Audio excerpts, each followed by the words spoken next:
Di Lituania sendiri, pemerintah di sana bahkan juga mengakui komunitas yang bernama Romuva yang mempraktikkan paganisme. Nah, bahkan dengan diakuinya hal tersebut, Romuva akan berhak atas pembebasan pajak tanah dan para imamnya juga bakal ditanggung oleh asuransi sosial. Terus geng, meskipun bangkit kembali pada abad ke-20 dalam bentuk neopaganisme, nggak semua gerakan ini disebut sebagai pagan. Di Eropa Timur dan di Eropa Tengah, misalnya nih ya, beberapa kelompok lebih suka disebut dengan istilah native faith, atau biar lebih menekankan akar budaya mereka tanpa terkesan peyoratif atau bermakna buruk gitu. Yo geng, tekan tombol subscribe geng. Hey yo, what's good? Welcome back to Kamar Jerry.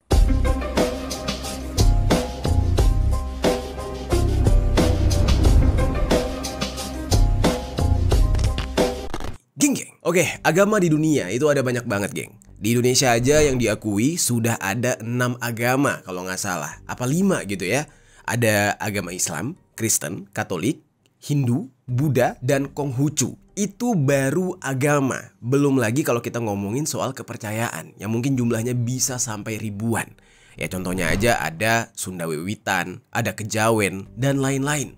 Nah, di Indonesia sendiri kepercayaan adat juga ada banyak bermacam-macam. Ya sebenarnya apa sih bedanya agama dengan kepercayaan? Ya secara sederhananya nih geng ya, agama itu adalah sistem yang lebih besar dan terstruktur. Sedangkan kepercayaan bisa bersifat lebih bebas dan tidak terikat pada agama tertentu atau agama yang terorganisir. Bisa juga sesuatu yang turun-temurun atas dasar tradisi atau adat istiadat. Kali ini di pembahasan kita akan membahas sebuah kepercayaan yang umurnya bahkan sudah lebih dari ribuan tahun. Dan bahkan sudah ada di muka bumi sebelum agama seperti Islam, Kristen, dan juga Yahudi ada. Namanya itu adalah paganisme.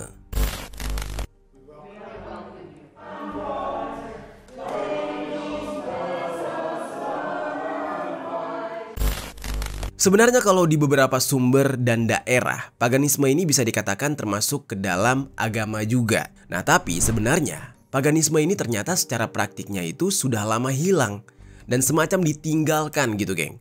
Nah tapi menariknya paganisme ini secara mendadak tiba-tiba ya di abad sekarang, terutama tuh belakangan ya dari tahun 2000-an ini, itu sudah mulai banyak orang yang ingin membangkitkan lagi agama atau kepercayaan paganisme ini. Dan bangkitnya pun di dalam bentuk sistem kepercayaan yang baru. Dan udah mulai banyak pengikutnya, bahkan sudah ribuan. Yang mana ini dianggap sebagai bentuk sudah mulai muaknya orang-orang terhadap agama yang ada di muka bumi dan mereka ingin kembali kepada agama leluhur atau agama pada zaman dahulu, yaitu paganisme. Sekarang kita akan bahas secara lengkap tentang kebangkitan dari paganisme ini. Langsung aja kita bahas di sisi lain.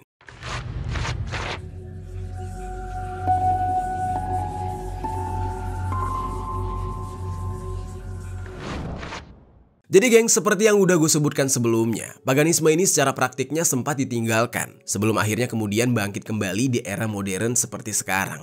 Jadi berdasarkan beberapa data statistik dari banyak negara, bahkan di Amerika Serikat sendiri, diperkirakan ada sekitar 1 hingga 1,5 juta orang di Amerika Serikat yang mempraktikkan Wicca atau Wicca gitu bacanya ya. Tulisannya tuh W-I-C-C-A atau yang dipercaya sebagai paganisme. Angka ini bahkan lebih besar daripada jumlah anggota sebuah gereja, yaitu gereja Presbyterian yang ada di Amerika Serikat, yang anggotanya tercatat ada sekitar 1,4 juta orang. Di Inggris sendiri, pada tahun 2021, ada sebanyak 74.000 orang yang mengaku kalau mereka sendiri adalah seorang pagan, alias ya sudah menganut paganisme. Dan jumlah tersebut aslinya naik dari 17.000 sejak tahun 2011. Paganisme sekarang juga menjadi agama terbesar keempat di Skotlandia, dan menurut sensus Skotlandia terbaru pada tahun 2021, total terdapat 19.113 orang yang merupakan pengikut pagan. Jumlah tersebut lebih banyak daripada jumlah yang menyembah Yudaisme, Sikhisme, dan Buddha yang ada di negara tersebut. Nah, di Islandia sendiri ada salah satu penganut aliran Asatru namanya. Nah, mereka ini dianggap sebagai bagian dari neopaganisme alias paganisme modern.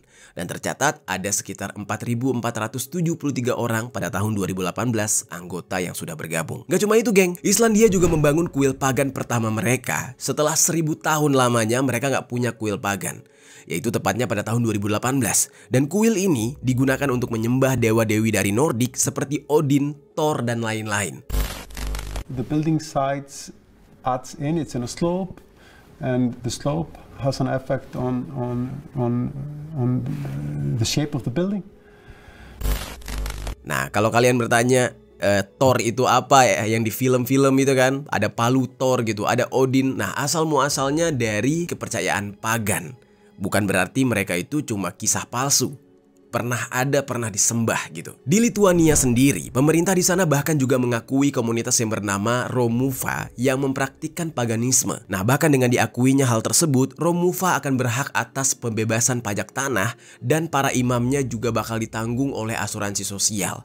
Bahkan pernikahan mereka akan diperlakukan sama seperti yang dilakukan di kantor pencatatan sipil. Sebenarnya geng, selain menyembah dewa-dewi, sihir sering sekali dianggap sebagai bagian dari praktik spiritual dalam tradisi pagan. Jadi kurang lebih itu mereka kayak percaya dengan hal-hal yang ilmu hitam, sihir gitu.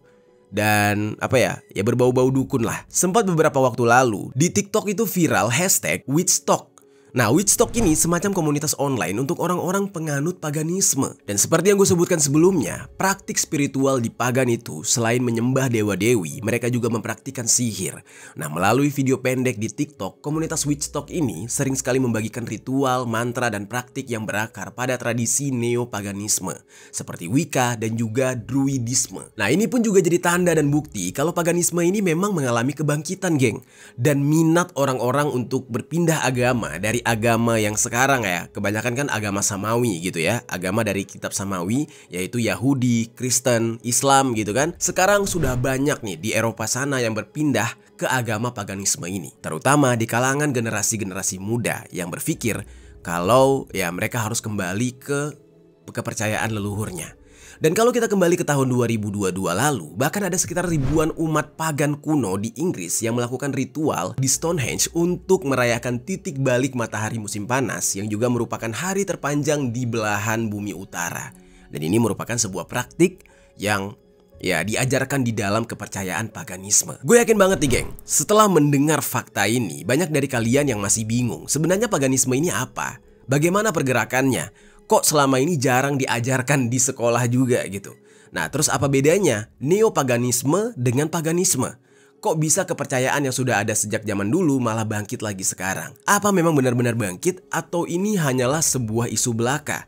Dan kalau memang benar bangkit, apakah sudah semuak itu orang-orang di barat sana dengan agama-agama mayoritas saat ini? Biar nggak makin penasaran, kita bahas dulu sejarahnya. Gimana awal mula paganisme ini lahir dan sempat disebutkan praktiknya mulai hilang karena ditinggalkan. Hingga saat ini, akhirnya bangkit lagi menjadi bentuk yang baru yang disebut dengan neopaganisme. Kita bahas.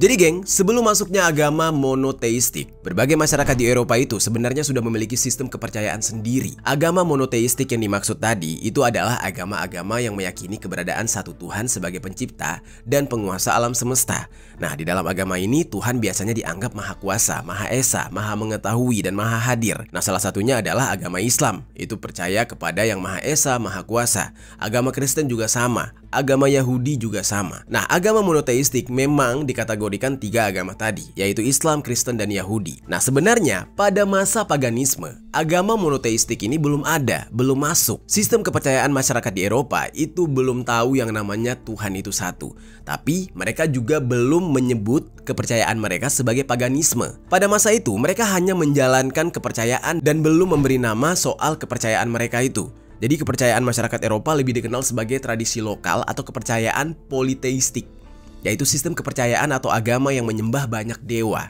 dan termasuk juga animistik, yaitu meyakini kalau alam itu memiliki roh. Nah, sebenarnya kalau kita berbicara tentang animistik, ya di Indonesia sendiri juga sama dulunya. Nah, sebelum masuknya Hindu, Buddha, terus ada Islam, Kristen, Yahudi, dulu di Indonesia ini ya kepercayaannya animisme. Ada yang nyembah pohon, ada yang nyembah leluhur, nyembah batu. Ya kurang lebih mirip-mirip. Sampai pada akhirnya istilah pagan pun muncul, dan di saat itulah orang-orang mulai menyebut kepercayaan yang mereka anut sebagai pagan. Nah, sejarah paganisme kuno ini di Eropa itu kebanyakan berakar dari peradaban kuno seperti Yunani, terus Romawi, dan negara-negara Nordik seperti Slavia gitu, geng. Dan sebenarnya kalau ditarik lebih jauh lagi, bukti paling awal dari praktik pagan itu bisa ditelusuri kembali di sekitar 10.000 sampai 3.000 tahun sebelum Masehi. Nah, kenapa gue bilang 10.000 sampai 3.000 tahun sebelum Masehi? Kok mundur angkanya? Ya karena perhitungan tahun sebelum Masehi itu angkanya mundur, geng. Gak kayak sekarang 2021 ke 2022. Enggak, kalau dulu tuh kebalik, 2022, 2021, 2020. Kurang lebih kayak gitu kalau sebelum Masehi. Jadi di saat itu ada situs arkeologi yang bernama Göbekli Tepe yang sekarang terletak di Turki modern. Kalau kalian mau lihat buktinya masih ada. Nah, situs Göbekli Tepe ini adalah situs arkeologi yang sangat penting dan sering disebut sebagai salah satu struktur keagamaan tertua di dunia, yang menjadi bukti kalau pagan memang sudah ada sejak masa prasejarah. Itu adalah terletak di struktur Göbekli Tepe tersebut. Jadi di sana ada semacam pilar-pilar batu besar yang dihiasi dengan ukiran hewan dan juga simbol lainnya, yang menunjukkan kalau pada zaman tersebut memang ada praktik keagamaan kuno. Pada masa-masa ini, manusia mulai menyembah elemen-elemen alam seperti matahari, bulan, dan juga bintang, serta roh-roh yang diyakini menghuni alam. Bisa dikatakan ini adalah bukti praktik animisme pada zaman prasejarah. Dan memang nggak spesifik banget, geng, tentang pagan ini. Nah, tapi animisme sendiri juga bisa dikatakan sebagai bagian dari paganisme. Soalnya banyak tradisi pagan yang mengandung unsur animisme, di mana roh-roh atau jiwa-jiwa diyakini mendiami benda-benda alam seperti pohon, batu, dan juga sungai. Makanya di zaman dulu tuh ada istilah menyembah berhala. Nah, kurang lebih tuh kayak gitu tuh penggambarannya. Nah, namun nggak semua praktik animisme termasuk di dalam kategori paganisme, dan tidak semua tradisi pagan bersifat animistik. Jadi ada sedikit perbedaan, tapi ya ada banyak kesamaan. Given the purported emphasis on spirituality at places like Karahan Tepe, perhaps it was the spiritual leaders, the shamans, who led the group. Nah, terus lanjut, geng, dari zaman prasejarah, kemudian paganisme ini juga berkembang pesat di Yunani dan juga Romawi kuno, di mana di sini berbagai dewa-dewi disembah, yang dengan kata lain mulai menerapkan politeistik. Masyarakat Yunani kuno mulai menyembah dewa-dewi sekitar abad ke-8 sebelum Masehi hingga abad ke-4 Masehi, dengan mitologi yang berkembang melalui karya sastra seperti Iliad dan juga Odyssey karya Homer. Nah, mulanya mereka ini menyembah dewi-dewi seperti Dewi Bumi, Dewi Ular, dan dewi-dewi binatang lain. Nah, terus kemudian ketika peradaban Yunani berkembang, sehingga kemudian mereka ini menyembah dewa-dewi yang nama-namanya juga nggak asing di telinga kita, seperti Zeus. Nah, kalau Zeus kan udah dipakai buat selot-selotan tuh ya. Aslinya tuh Tuhan orang pagan tuh, geng. Zeus, Hera, Poseidon, dan juga lain-lain. Sementara itu, paganisme Romawi kuno mulai berkembang setelahnya, setelah abad ke-6 sebelum Masehi hingga abad ke-4 Masehi, yang mana praktik poliestik mereka juga banyak yang mengambil inspirasi dari mitologi Yunani dengan penyesuaian nama-nama dan atribut dewa-dewinya. Misalkan nih, Jupiter itu dari Zeus, terus Juno itu dari Hera, Neptunus itu dari Poseidon, dan lain-lain sebagainya. Nah, dari Romawi kemudian lanjut ke paganisme Keltik. Nah, paganisme ini dianut oleh suku Keltik di Britania Raya, terus Irlandia dan juga Prancis, yang di saat itu Prancis masih disebut Gaul, dan sebagian Eropa Timur juga sama. Nah, ini periodenya terjadi pada abad ke-8 sebelum Masehi sampai abad ke-5 Masehi. Dan di sini dewa-dewi paganisme Keltik itu meliputi Cernunnos, yaitu dewa kesuburan dan hewan, terus ada Brigid, dewi puisi, penyembuhan dan perapian, serta Morrigan, dewi peperangan. Kemudian baru disusul oleh paganisme dari Nordik, geng. Nah, paganisme di Nordik ini yang dikenal sebagai mitologi Norse itu dipraktikkan oleh bangsa Viking dan masyarakat di wilayah Norwegia, Swedia, Denmark, dan juga Islandia. Mereka ini menyembah dewa-dewi seperti Odin, yaitu dewa kebijaksanaan dan dewa perang, terus ada Thor, dewa petir, dan juga Freya, yaitu dewi cinta dan kesuburan. Nah, kemudian ada juga paganisme dari bangsa Slavia kuno.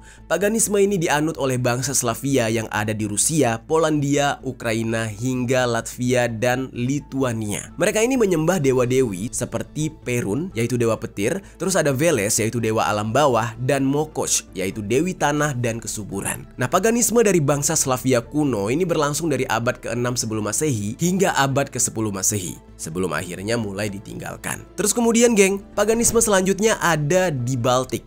yang berlangsung sejak abad ke-6 sebelum Masehi hingga abad ke-14 Masehi, yang mana mereka ini menyembah dewa-dewi seperti Perkunas, Dievas, dan Laima.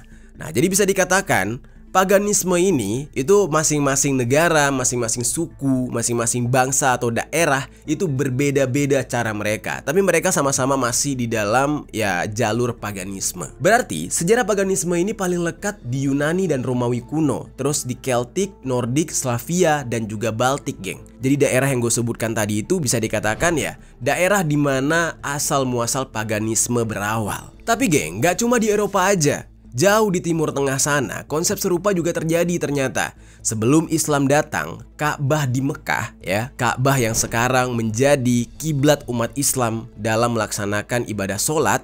Nah, awalnya dipercaya sebagai rumah ibadah yang dibangun oleh Nabi Ibrahim dan Ismail. Sempat disebut menjadi kuil bagi kaum pagan juga. Nah, ini koreksi gue kalau salah dalam menyampaikan informasi, tapi dari beberapa sumber yang gue dapatkan dikatakan pada abad ke-6, saat Nabi besar Muhammad SAW lahir, Makkah itu masih bukan kota besar yang berpengaruh di dalam geopolitik dunia, melainkan mereka itu punya peran penting secara spiritual. Ka'bah di saat itu sudah penuh dengan ratusan berhala yang disusun mengelilingi Ka'bah, dan suku Quraisy yang berkuasa menjadikan pusat pemujaan berhala di Jazirah Arab. Bahkan ada bukti kalau sebelum Islam datang, Ka'bah juga sempat digunakan oleh umat Kristiani, terlihat dari lukisan-lukisan Yesus, Bunda Maria di dinding dalam bangunan tersebut. Tapi sebenarnya siapa yang pertama kali mengubah fungsi Ka'bah ini? Dan ini masih menjadi misteri besar. Ada yang menuding yang melakukannya adalah Bani Jurhum. Ada juga yang menyebut Bani Khuza'ah. Bahkan ada teori yang mengatakan kalau pengaruh paganisme Yunani dan Romawi juga ikut andil. Nah, tapi yang jelas, di saat Nabi besar Muhammad SAW lahir, Ka'bah sudah sepenuhnya dikuasai oleh suku Quraisy penyembah berhala. Bangunan itu jadi pusat spiritual bagi kaum pagan di seluruh Jazirah Arab. Sebelum akhirnya berubah menjadi kiblat umat Islam. Required for Muslim pilgrims during the pilgrimage and is called the Ihram. Muslims are supposed to wear it for the entire pilgrimage, and this practice was adopted from the pagans.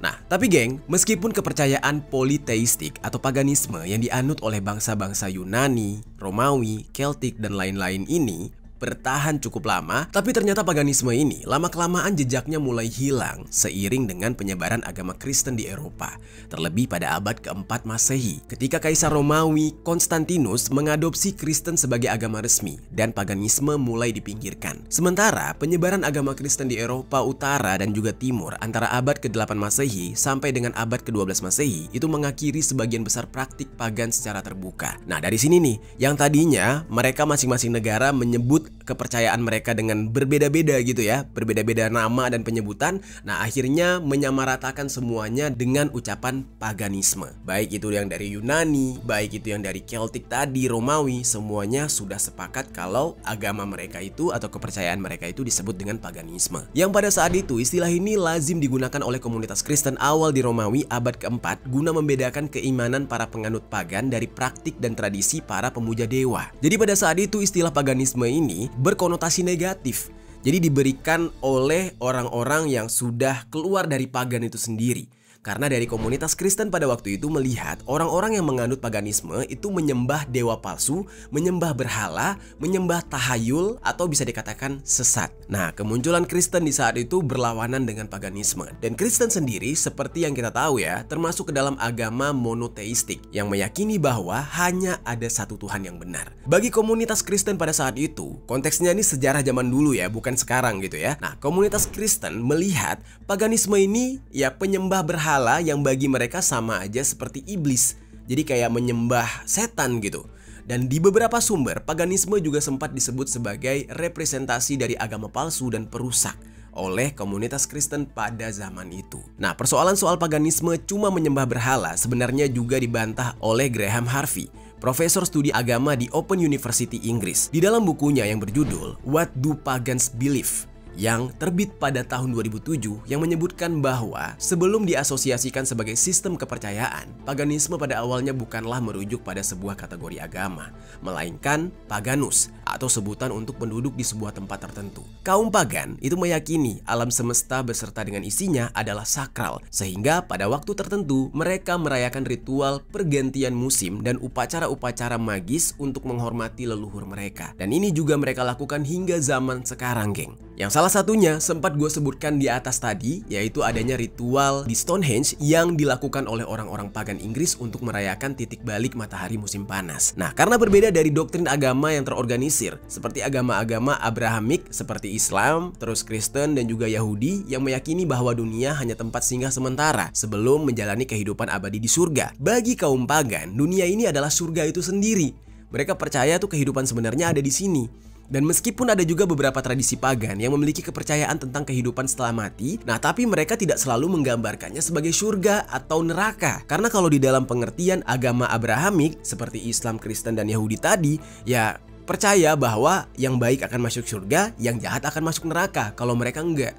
Nah misalnya nih, dalam paganisme Nordik nih ya, ada konsep Valhalla sebagai tempat para prajurit yang gugur. Ada juga dalam kepercayaan Celtic, ada Otherworld, yaitu dunia lain, sebagai tempat roh-roh pergi setelah mati. Mereka akan berkumpul di sana. Nah, jadi mereka nggak percaya dengan hari penghakiman, nggak percaya dengan ya kehidupan kekal setelah mati itu, mereka nggak percaya. Dan balik lagi nih geng, komunitas Kristen pada saat itu merasa mereka tidak bisa hidup berdampingan dengan orang-orang yang menganut paganisme karena kepercayaannya berbeda banget.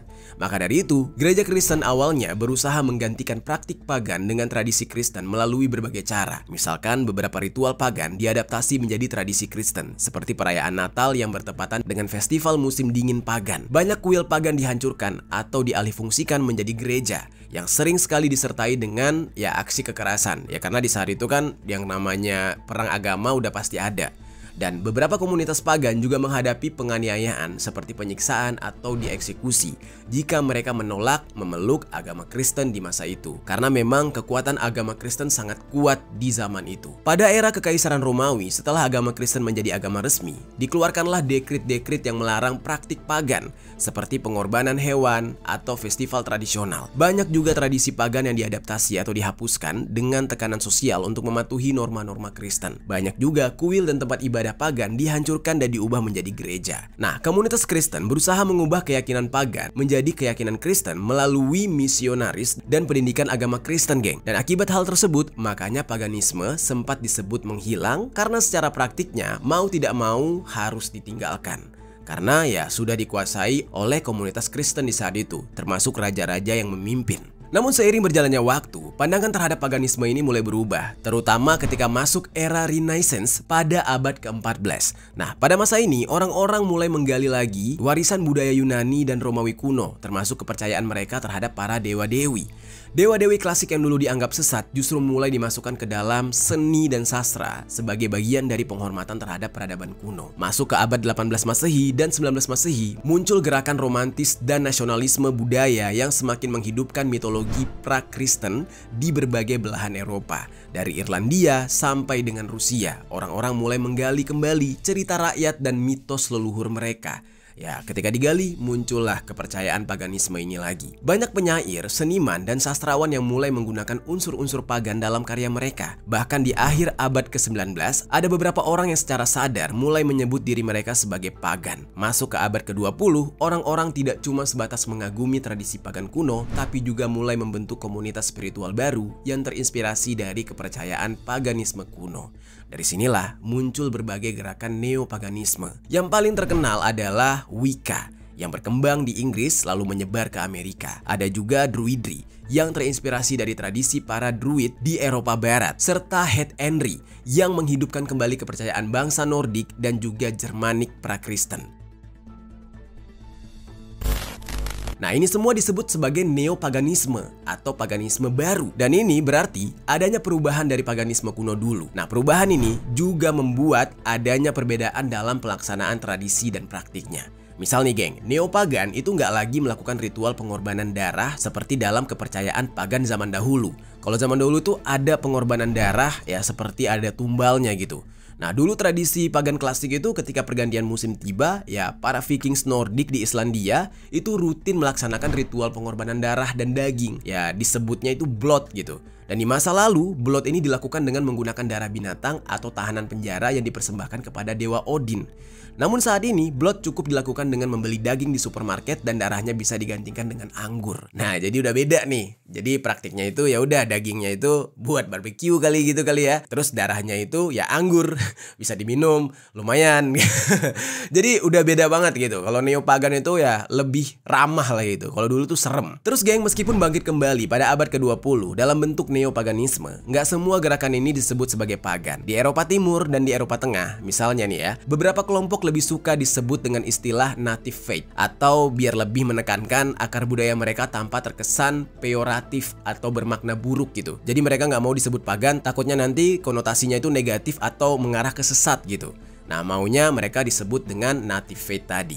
Dan seiring berkembangnya zaman, akademisi juga mulai membedakan istilah pagan dengan huruf kecil ya. Pagan huruf kecil yang dulu dipakai untuk menyebut para penyembah berhala dengan pagan dengan huruf kapital, yang sekarang merujuk kepada gerakan keagamaan modern yang sadar diri dan terorganisir. Nah, meskipun tidak memiliki doktrin atau visi tunggal, para akademisi mendefinisikan paganisme sebagai istilah umum untuk kumpulan agama dan tradisi spiritual yang memiliki kesamaan dalam penghormatan terhadap alam, kepercayaan pada pluralitas dewa, dan juga keyakinan pada sihir. Hingga kemudian, neopaganisme semakin berangsur-angsur berkembang luas, terutama di wilayah Eropa sana pada abad ke-21 sekarang. Dan sekarang sudah ada puluhan ribu orang yang menganut paganisme ini. Nah, tapi geng, ada yang berbeda dari neopaganisme di abad ke-21. Karena ternyata ada faktor-faktor lain yang turut mempengaruhi perkembangan dari neopaganisme di era modern seperti sekarang. Jadi orang-orang mulai tertarik dengan neopaganisme juga tidak lain dan tidak bukan karena dari negara-negara mereka sendiri, hak kebebasan beragamanya sangat diakui dan dijaga. Jadi orang-orang bisa bebas memeluk agama apapun atau sekalian tidak memeluk agama apapun. Nah, meskipun memang pada kenyataannya ya tetap ada aja yang mendiskriminasi agama orang lain. Nah, terus selain itu, pengaruh neopaganisme ini juga mereka dapatkan dari media dan budaya pop, geng. Film, serial TV, dan buku tentang mitologi pagan, misalnya kayak American Gods gitu ya, terus Viking, terus Percy Jackson. Nah, secara nggak langsung turut meningkatkan minat terhadap neopaganisme. Dan gak cuma itu, orang-orang yang menganut neopaganisme juga sebenarnya ada yang asalnya karena cinta dengan lingkungan. Apalagi neopaganisme sering sekali menekankan hubungan yang harmonis dengan alam. Banyak orang yang juga merasa terputus dari tradisi spiritual mereka karena modernisasi dan globalisasi. Maka dari itu, mereka merasa neopagan ini bisa menyatukan kembali diri mereka dengan akar dan warisan budaya dari leluhur mereka dulu. Nah, yang terakhir adalah nggak sedikit juga orang yang menganut neopaganisme karena mereka merasa lelah dan muak dengan agama mainstream. Agama-agama yang ada yang dianggap terlalu dogmatis dan hierarkis. Jadi mereka mencari alternatif lain lewat neopaganisme tersebut. Nah, itu dia geng, pembahasan kita mengenai bangkitnya paganisme yang dulu dianggap sesat dan terpinggirkan, sekarang malah menjadi identitas keagamaan yang baru dan berkembang luas di seluruh dunia, hingga menjadi agama yang punya banyak banget pengikut saat ini. Gimana tanggapan kalian? Kalau seandainya nih agama mulai masuk ke Indonesia, apakah akan dianggap agama sesat atau enggak? Coba tinggalkan komentar di bawah.